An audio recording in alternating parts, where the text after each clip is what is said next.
c'est l'heure de C'est votre emploi sur BFM Alsace en partenariat avec Top Music. Bonsoir Martin-Antoine. Bonsoir Arthur. On parle des cadres ce soir. Avec notre invitée Florence Hayes, bonsoir. Bonsoir. Bonsoir. Vous êtes déléguée régionale pour l'APEC, l'association pour l'emploi des cadres dans le Grand Est. Est-ce qu'on peut présenter l'APEC pour commencer ? Oui, bien sûr. Donc l'APEC, l'Association pour l'emploi des cadres, vous l'avez dit, on a 3 missions principales. La première, c'est l'accompagnement des cadres tout au long de leur parcours professionnel, qu'ils soient jeunes diplômés, ils obtiennent leur bac+3, ils peuvent bénéficier des services de l'APEC.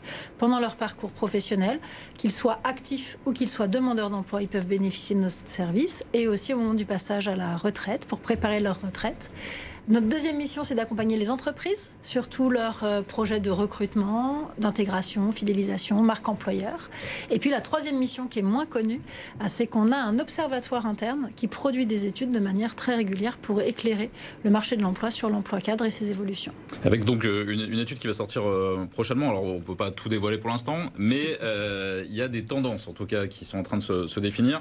Par rapport au marché des cadres, quelles sont-elles en 2025 ? Alors, les tendances 2025 en termes de chiffres, on va être sur une baisse des recrutements de l'emploi cadre en 2025. 2024 devait être encore en légère augmentation de 1%. Finalement, le contexte économique de la France et politique a fait que finalement on n'est pas à ces 1% et il y a eu moins d'emplois cadres que prévu. Et 2025 devrait être sur la même tendance. Mais au-delà de ça... En Alsace comme partout en France, c'est ça ? Oui, alors sur les grandes tendances, en Alsace, les chiffres ne sont pas forcément tout à fait les mêmes. On a, je crois, marqué un peu moins le coup sur 2024. On a été moins impacté que d'autres territoires, mais du coup, on risque de l'être encore en 2025, alors que des territoires qui auront été fortement impactés en 2024 le seront peut-être un peu moins en 2025 que nous, on va l'être. Donc il y a une situation un petit peu d'incertitude à l'heure actuelle, on va dire, pour les cadres. Il faut pouvoir être attractif pour les entreprises. Et parmi les atouts des entreprises que vous mettez en avant, c'est le télétravail. Il y a une véritable tendance à l'attrait que comporte le télétravail depuis le Covid notamment. Oui. Il paraît que c'est fini déjà, non ? Amazon revient dessus. Oui, alors, justement, avec ces informations et notamment les grosses entreprises américaines qui ont déclaré revenir sur le télétravail, l'APEC a fait une étude sur 5 ans après, parce que le Covid c'est il y a 5 ans, le télétravail, qu'est-ce qu'il en est pour les cadres en France ? Il se trouve qu'il y a 2/3 des cadres français qui télétravaillent aujourd'hui. 4 points de plus qu'en 2021. Pour tous, ils ne reviendraient pas en arrière. Un cadre sur 2 estime que si son entreprise arrêtait le télétravail, il pourrait changer d'entreprise pour avoir une entreprise dans laquelle il bénéficie du télétravail. 91%, ce chiffre aussi, il est très significatif. Aujourd'hui, 91% des cadres estiment que leur manager leur fait la même confiance qu'ils soient en télétravail ou en présentiel, ce qui n'était pas gagné quand on se rappelle au moment du Covid, du regard par rapport à ça. Et même question qu'avant, l'Alsace dans tout ça, est-ce qu'elle a des caractéristiques, la distance de domicile-travail, etc., les spécificités géographiques de l'Alsace ou économiques de l'Alsace, est-ce que ça a des conséquences sur la façon de télétravailler ici par rapport à ailleurs ? Je n'ai pas les réponses. Notre étude sur le télétravail ne va pas dans ce détail par région parce que les chiffres ne seraient pas suffisamment significatifs. Après, votre sentiment à vous, hein ? Mon sentiment, c'est que les cadres en Alsace télétravaillent tout autant qu'ailleurs. Ils voient les mêmes bénéfices qu'ailleurs et ne reviendraient pas en arrière non plus. Il y a autre chose qui est intéressant sur l'Alsace. Vous dites qu'il y a des secteurs qui sont plus pourvoyeurs d'emploi pour les cadres. Strasbourg, Molsheim, Haguenau et Mulhouse. Mulhouse est en train de devenir de plus en plus pourvoyeur d'embauche de cadres.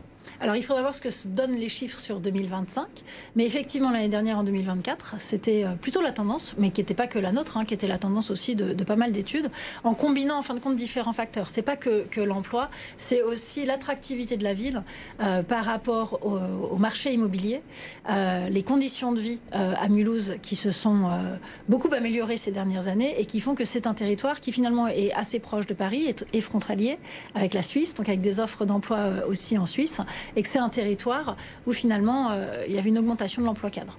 Vous êtes présent donc à Colmar, Mulhouse et Strasbourg avec des coachs en développement professionnel qui sont sur place et vous aidez les cadres seniors. Ça, c'est aussi un terrain important pour vous. Tout à fait. Chaque année, depuis 3 ans, l'APEC prend un grand sujet de société sur lequel il y a besoin de faire évoluer les mentalités et de travailler. Donc il y a 2 ans, c'était l'emploi des seniors. On avait des campagnes de publicité, vous avez peut-être vu, où on voyait des seniors de dos avec une étiquette sur leur chemise avec marqué très périmé. Donc oui, il y a vraiment des choses à faire sur l'emploi des seniors pour inciter les entreprises à regarder autrement les seniors et en voyant les compétences plutôt que l'âge. Après, l'âge de départ à la retraite à 64 ans a pu changer les choses aussi, et aussi dans le regard que les cadres portent, eux, sur leur emploi. C'est quoi un senior, pardon, à partir Alors, senior, c'est 55 ans chez nous. Aujourd'hui, 55 ans, on a encore 9 ans de travail à faire. Et donc, il y a intérêt à ne pas être périmé, quoi. Oui, puis 9 ans à offrir à une entreprise avec un vrai parcours professionnel, des expériences, des compétences qui peuvent être valorisées et utiles. Et comment on les aide justement pour qu'ils soient attractifs pour les entreprises? Alors on a développé plusieurs services à leur rencontre. On a des ateliers spécifiques où on va les aider à identifier leurs compétences et la transférabilité de leurs compétences. On fait du parrainage aussi avec des cadres dans des entreprises, si possible dans des secteurs similaires aux cadres qui recherchent un emploi, les cadres seniors qui recherchent un emploi. Et on essaye de faire en sorte qu'ils créent du réseau ensemble, qu'ils ouvrent leur réseau et de faciliter les interconnexions et le retour à l'emploi. Merci beaucoup d'avoir accepté l'invitation de BFM Alsace. Merci à vous. Passons aux annonces. Du boulot pour des chauffagistes. Ça se passe à Ingwiller. Vous serez chargé de travaux d'assemblage et de tuyauterie acier, cuivre et inox pour l'entreprise Energtech. Ces travaux s'effectuent essentiellement dans les industries. Vous devez avoir le permis de conduire. Vous avez une formation de chauffagiste, une expérience significative dans le domaine. Il s'agit de contrats en CDI, rémunération à débattre selon le profil. Les infos sur energtech.net.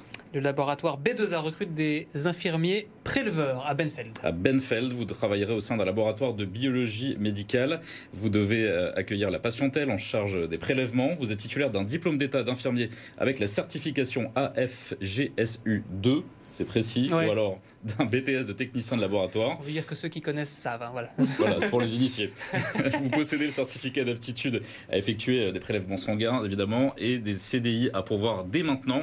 Vous pouvez candidater sur b2a.fr. Autre compétence, l'entreprise Aman Toiture embauche. Des couvreurs zingueurs à Schwindratzheim. Vous devrez effectuer des travaux sur les toitures en hauteur. Un diplôme n'est pas forcément requis. Des formations pouvant se faire en interne. Évidemment, vous n'avez pas le vertige. Ouais. C'est indispensable. Pour être couvreur, ouais. Vous êtes manuel et vous devez avoir le permis. Ce sont des contrats en CDI comptés entre 2300 et 2400 euros par mois. Vous pouvez postuler sur la page Facebook d'Aman Toiture. Martin, Antoine, merci beaucoup. On se retrouve la semaine prochaine pour un nouveau C'est votre emploi. Bonne soirée.